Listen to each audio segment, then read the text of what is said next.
अस्सलाम वालेकुम नाजरीन, मैं हूं आपका होस्ट अली गौहर और आप देख रहे हैं Ali Gauhar official YouTube channel.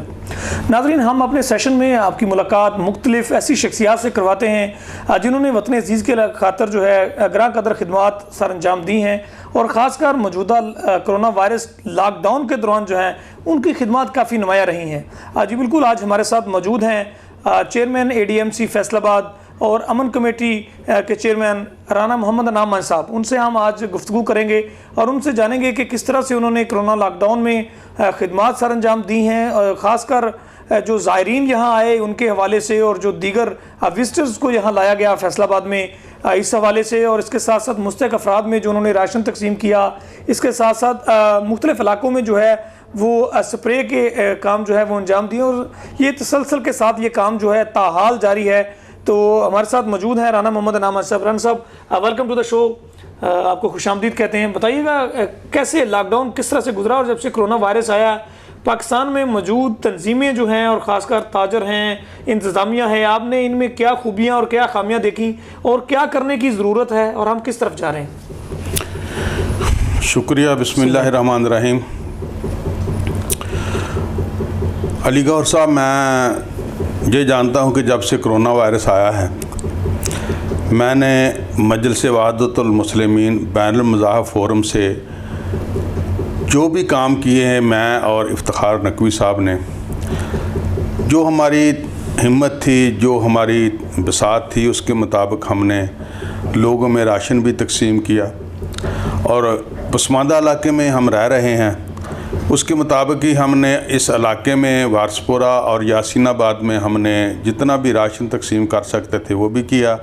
फिर हम करतीना सेंटर, अयूब बुखारी साहब हमारे AC साहब थे, उमर मकबूल साहब AC सदर थे, उसके अलावा भी जो लोग हमें फ़ोन करते थे करतीना सेंटर में खाने के लिए या नाश्ते के लिए या कभी कभार जूतों के लिए, मुसल्लों के लिए, जानमाज के लिए, तो हमतन उसी वक्त तैयार होते थे और हम जो भी हमको हुक्म मिलता था हम वो चीज़ लेकर वहाँ पर पहुँच जाते थे।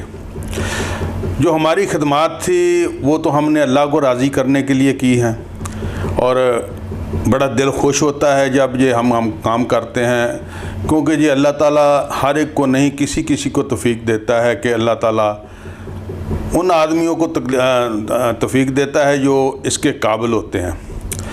और हमें अल्लाह ताला ने इस काम की तौफीक दी और हमने जो काम किए असाले स्वाब के लिए किए।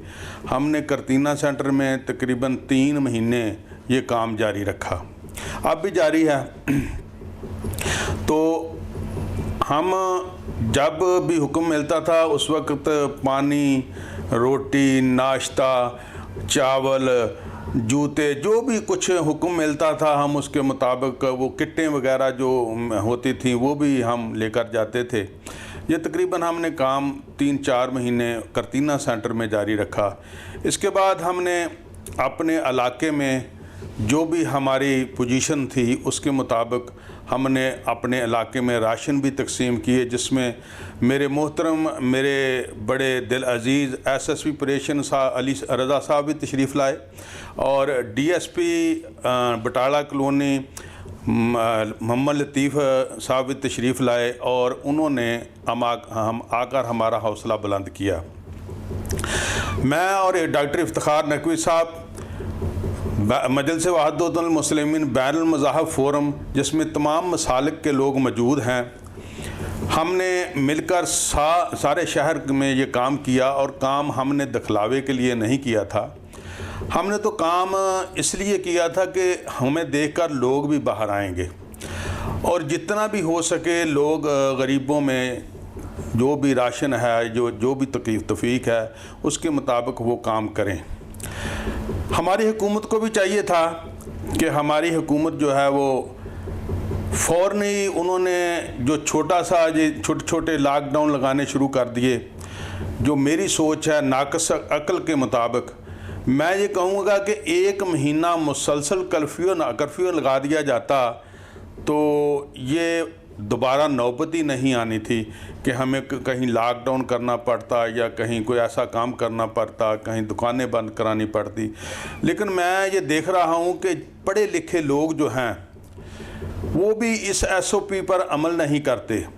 ये हमारे ताजर हजरात हैं, ये जब भी कोई ऐसा मामला होता है, जो पाकिस्तान में कोई भी ताजर हो या MPA हो या MNA हो या कोई भी ऐसा आदमी हो, वो गवर्नमेंट का या मुल्क का कभी नहीं सोचते, ना किसी गरीब आदमी का सोचते हैं।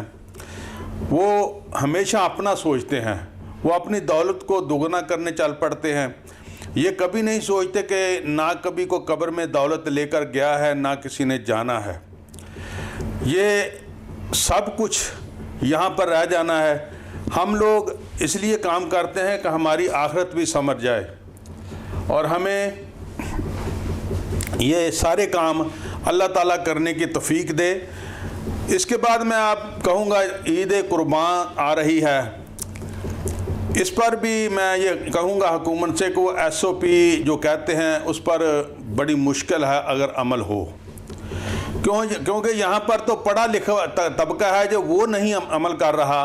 वो तो लोग गांव से आएंगे, जिस तरह वो वहाँ पर रहते हैं उसी तरह ही वो यहाँ मंडियों में रहेंगे। इस पर कभी अमल नहीं होगा, ना ये अमल करवा सकते हैं। ये इस पर सख्ती की ज़रूरत है। ईद कुर्बान इंशाअल्लाह ताला होगी, हर सूरत में होगी। लेकिन मैं जो उलमा साहब कह रहे हैं वो भी ठीक है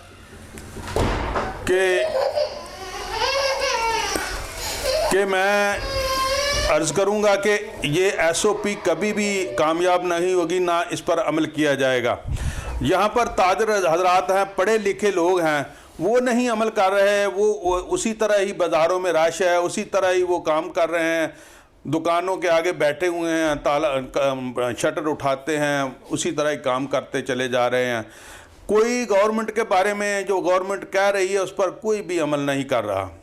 हमारे AC साहब अयूब बुखारी साहब हैं, वो रोज़ आते हैं, बाज़ारों में आते हैं, कभी दुकानें बंद कराते हैं, कभी मार्केटें बंद कराते हैं, कभी प्लाजे बंद कराते हैं। जब वो चले जाते हैं फिर उसी तरह ही काम चलना शुरू हो जाता है। ना DCO के कहने पर अमल हो रहा है, ना RPO के कहने पर अमल हो रहा है, ना AC साहब के कहने पर अमल हो रहा है, ना CPO के कहने पर अमल हो रहा है। किसी के कहने पर कोई अमल फैसलाबाद में नहीं हो रहा। लेकिन हम गुजारिश करेंगे, ताजरों से भी अपील करते हैं कि मेहरबानी करके SOP पर अमल करें। ये जो कोरोना वायरस है इस तरह नहीं जाएगा।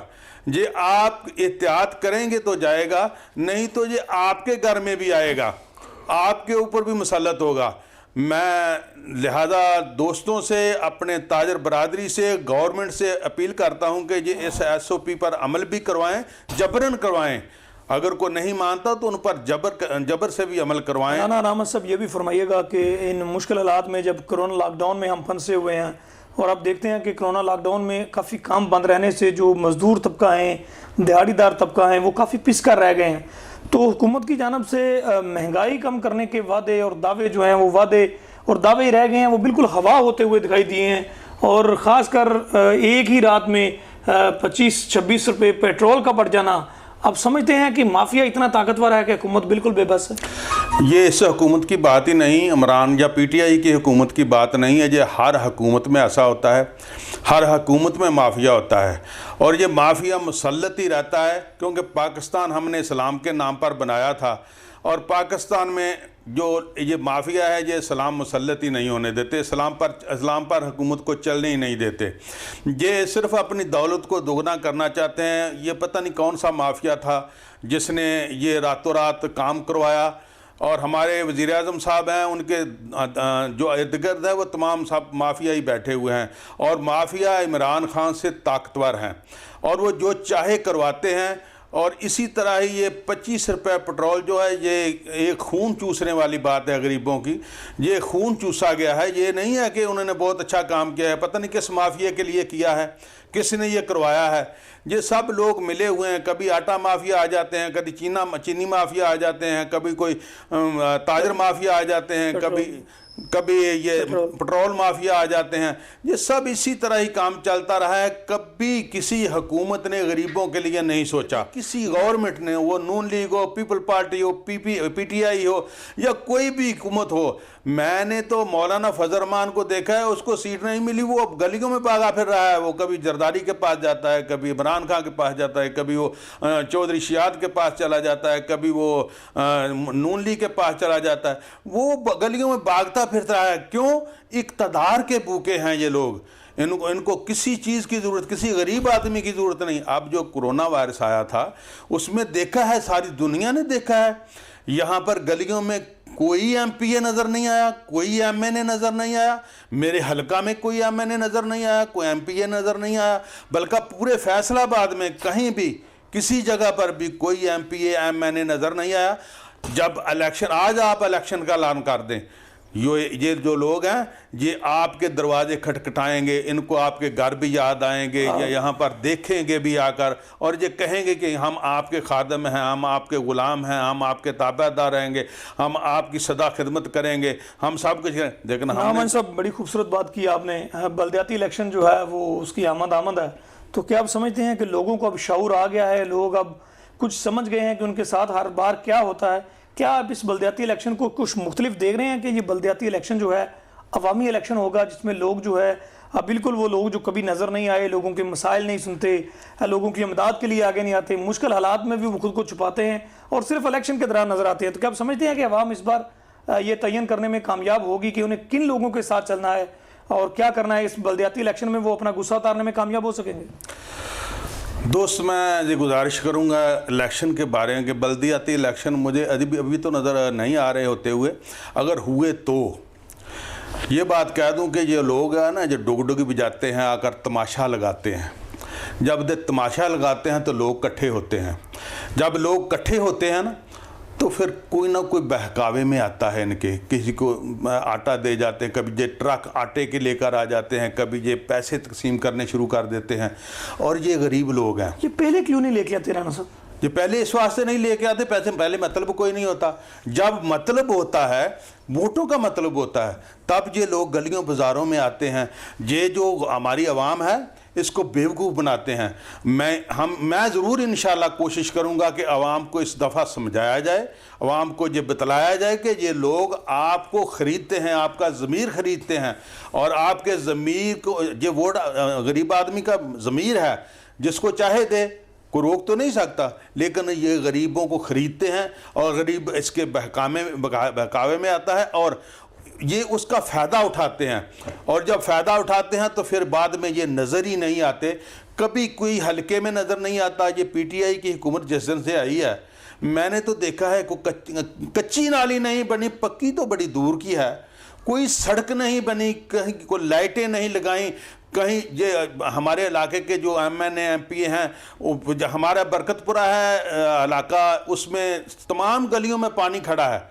वो लोग जुलूस निकाल रहे हैं। वो लोग, राना अजहर वसीम साहब हैं, हमारे छोटे भाई हैं, वो जुलूस निकाल रहे हैं, हालांकि वो मुस्लिम लीग के हैं। मुझे इससे कोई गर्द नहीं, कोई मुस्लिम लीग का है, कोई PTI का है, कोई पीपल पार्टी का, मुझे इससे कोई गर्द नहीं है।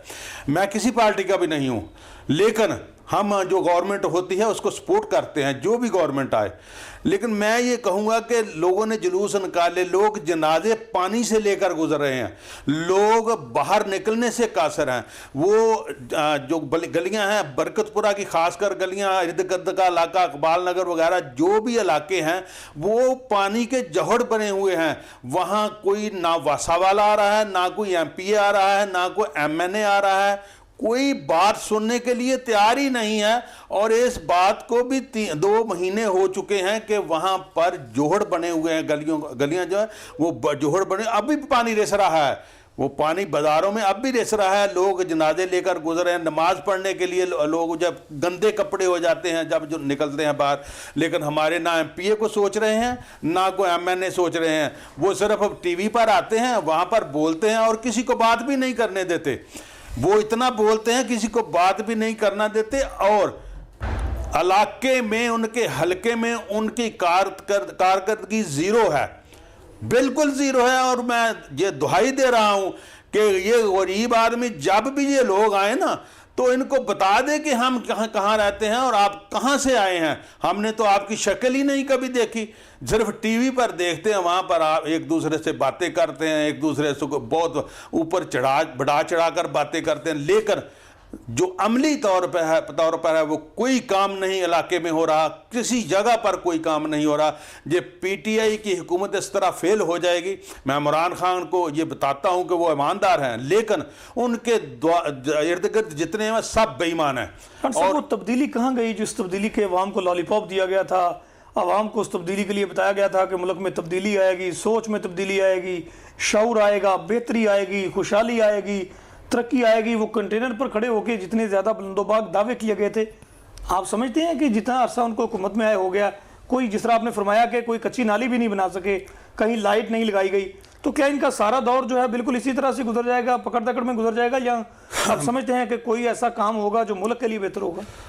देखो, जो आलमी सतह है उस पर तो इमरान खान जो है ना वो हिट है, उस पर कोई शक नहीं कि आलमी सतह पर जो काम करते हैं वो उसमें हिट हैं। लेकिन जो इर्द गिर्द उनके बैठे हैं, जो नारे लगाए थे ना, वो इनके वज़ीरों मशीरों ने फेल कर दिया है इनको, क्योंकि इनके वज़ीर मशीर खुद ही दूसरी पार्टियों से आए थे। इनमें तो कोई पीटीआई का आदमी मुझे नज़र नहीं आ रहा है, जो सब दूसरी पार्टियों से आए हुए लोग हैं। कोई पीपल पार्टी से आया है, कोई नून लीग से आया है। ज़ाहिर है वो काम करते थे उन्होंने वही इस दफ़ा भी काम करने हैं। उनका तो वतीरा है, उनकी तो आदत है कि वो वही काम करेंगे जो पहले करते थे। ये जितनी मर्जी कोशिश कर लें इमरान खान साहब, जब तक तब्दीली तब आती है जब आदमी अपने अंदर से तब्दीली लाता है। ये कौम डंडे के काबिल है, ये कौम मौजूद, वो कहते हैं ना माइट इज़ राइट, ये इस काबिल है। अगर इमरान खान इनसे काम लेना चाहते हैं तो फिर वो डंडे से काम चलेगा। अगर ये कहें ना हम प्यार से समझा देंगे, एक तो इनकी गवर्नमेंट जो है ये कमज़ोर तरीन है, वो किसी के बैसाखियों के सहारे चल रही है। अगर वो बैसाखियों वाले कभी बिगड़ जाते हैं, कभी कोई बिगड़ जाता है, कभी कोई बिगड़ जाता है, इस तरह वो ब्लैकमेल हो रहे हैं। जब जितनी देर जब ब्लैकमेल होते रहेंगे ये काम नहीं चलेगा। अनामन साहब ये भी फरमाइएगा, एक तरफ तो पूरी दुनिया में जो है उम्मत मुसलमा बिल्कुल गुलामी का शिकार है, मुख्तलिफ जो ममालिक हैं वहाँ पर साम्राज्यी राज चल रहा है। कश्मीर में अगर आप देखें तो इंडिया ने जो उनका जीना जो है बिल्कुल दूबर किया हुआ है, और ख़ासकर ये बदतरीन तरीक़ा जो लॉकडाउन वहाँ पर किया है कि उनकी ज़िंदगियाँ जो हैं उनसे छीनी जा रही हैं और उनकी आज़ादी सलब की गई है, और इस पर अक़वाम आलम खामोश है। पाकिस्तान जो है अक़वाम मुत्तहिदा में इमरान खान की तकरीर है उसकी तो पूरी दुनिया में बड़ी बल्ले बल्ले हुई है, लेकिन उसके असरात जो मरतब हुए हैं कश्मीरियों पर वो बड़े ख़तरनाक मरतब हुए हैं, और वो उसका आप देखें कि कितनी ज़्यादा मुश्किलात हैं। एक तरफ तो हमारे जो मुसलमान भाई हैं वो मुश्किलात सह रहे हैं, मुश्किलात और परेशानी में हैं, जबकि दूसरी जानब हम देख रहे हैं कि इस्लामाबाद में मंदिर के लिए जगह दी गई है, मंदिर बनाए जाने के लिए कहा जा रहा है, और उस पर हुकूमत जो है बिल्कुल स्टैंड ले रही है कि मंदिर बनेगा। तो क्या आप समझते हैं हम किस तरफ जा रहे हैं? हम अक़लियतों को हकूक़ दे रहे हैं, और जो हमारे भाई दुनिया में जिनके साथ जुल्म सितम हो रहा है, बर्बरियत रवा रखी हुई है, उनके लिए हम कुछ नहीं कर रहे हैं। तो क्या कहेंगे इस हवाले से? मैं गुजारिश करूँगा अली गौहर साहब के जब से सल्तनत उस्मानिया फलाप हुई है उस वक़्त से मुसलमान पिस रहे हैं, और उस वक़्त से ना मुसलमानों में बाद में इत्तफाक हुआ, ना मुसलमान इकट्ठे हुए, और हमारे ऊपर जो अंग्रेज़ है वो मुसल्लत है। वो हमें कभी इस तरफ ले जाता है, कभी इस तरफ ले जाता है, मुसलमानों को इकट्ठे होकर बैठने नहीं देता, कभी किसी जगह फ़ौज भेजता है, कभी किसी जगह फ़ौज भेजता है, और हम ग़ुलामी में रह रहे हैं। वो हमें कर्ज़े देते हैं, हम कर्ज़ों से चल रहे हैं। हत्ता कि सऊदिया, यूएई, जो भी शाम, जो भी लबनान, जहाँ पर ये जो अमेरिका और इसराइल है, इसने अपनी साजिश फैलाकर उन तमाम मुल्कों को आपस में लड़वाया, और लड़वाने के बाद उन्होंने ये काम किया कि अपने अड्डे उनसे अड्डे लिए और उस पर काबज़ हो गया। बात है ईद उल अज़हा की आमद जो है वो बिल्कुल करीब है। इस हवाले से फरमाइएगा कि एडीएमसी की जानब से ईद उल अज़हा के हवाले से क्या प्लान्स तरतीब दिए गए हैं और किस तरह से इस हवाले से काम होगा, और मुस्तकीन के हवाले से बताइएगा कि इस हवाले से अपने फोरम से क्या काम करने जा रहे हैं। दोस्त, मैं तो जब भी कुर्बानी आती है, ये एक दफ़ा नहीं हर दफ़ा ही ऐसा करता हूँ इस दफ़ा ये कोरोना है, उसमें SOP की भी ज़रूरत है। मैं तो हर दफ़ा जो कुर्बानी करता हूँ वो कच्चे गोश्त पर ख़त्म दिलाता हूँ और लोगों के घरों में तकसीम कर देता हूँ। और जितना भी गोश्त होता है मैं उसमें से कुछ भी नहीं रखता, सब लोगों के घरों में, अपने मोहल्ले में जहाँ जहाँ भी ज़रूरत होती है मैं सबको तकसीम करके सोता हूँ। और ईद उल कुर्बान जो आ रही है इसके बारे में हम इसी तरह ही काम करेंगे जिस तरह पहले लोगों को, गरीब आदमियों के साथ करते थे, इंशाअल्लाह ताला उसी तरह ही काम करेंगे। और हमारी तंजीम, हमारी मजलिस वहदतुल मुस्लिमीन बैनुल मज़ाहब फ़ोरम, इसके तावन से हम इंशाअल्लाह ताला वही काम करेंगे जो हुकूमत कहेगी और हुकूमत की कामों पर अमल पैरा होंगे। और इंशाअल्लाह ताला लोगों को इसी तरह मदद करते रहेंगे, लोगों को खिदमत करते रहेंगे। मैं इसी तरह ही लोगों को भी तलकीन करूंगा कि कोरोना वायरस की वजह से लोग अपने घरों में रहें और अब जो कुर्बानी करनी है उस पर जो हुकूमत कहेगी उसके मुताबिक ही अमल करें। लिहाजा लोगों से अपील है कि वो गवर्नमेंट की बात मारें। जो हमारे DCO साहब जो भी ऐलान करेंगे उन्होंने गवर्नमेंट के बारे में ऐलान करना है, जो भी गवर्नमेंट ने कहना है उनको। तो इंशाअल्लाह ताला उम्मीद है कि हमारी मजलिस वहदतुल मुस्लिमीन तमाम लोगों के साथ इसी तरह खड़ी है जिस तरह पहले खड़ी थी। और इंशाअल्लाह ताला मैं और डॉक्टर इफ्तिखार नकवी साहब मिलकर इसी तरह ही काम करते रहेंगे जिस तरह हम पहले लोगों की खिदमत करते रहे हैं, लोगों की इमदाद करते रहे हैं, लोगों के साथ चलते रहे हैं और इंतज़ामिया के साथ चलते रहे हैं, अपनी हुकूमत के साथ चलते रहे हैं। मैं सब दोस्तों को, सब अहले पाकिस्तान को सलाम पेश करता हूँ। पाकिस्तान जिंदाबाद। हाँ जी, बिल्कुल जिस तरह से आप आज के मेहमान राना नामुल्लाह मंच साहब की तल्ख़ शरीन गुफ्तगू सुन रहे थे। नाज़रीन, मैं आपको बताता चलूँ कि कोरोना लॉकडाउन में और जब से ये नरमी हुई है इस हवाले से मुख्तलिफ अबहाम जो हैं वो जन्म ले रहे हैं, लेकिन इंतज़ामिया उनको हल करने के लिए कोशा हैं। ईद उल अज़हा के हवाले से भी इंतज़ामिया और हुकूमत जो है वो SOPs तैयार कर रही है। आज के प्रोग्राम के लिए मुझे इजाज़त दीजिए। हमारे प्रोग्राम को लाइक और सब्सक्राइब कीजिए। देखते रहिए Ali Gauhar official YouTube channel. Allah हाफिज़।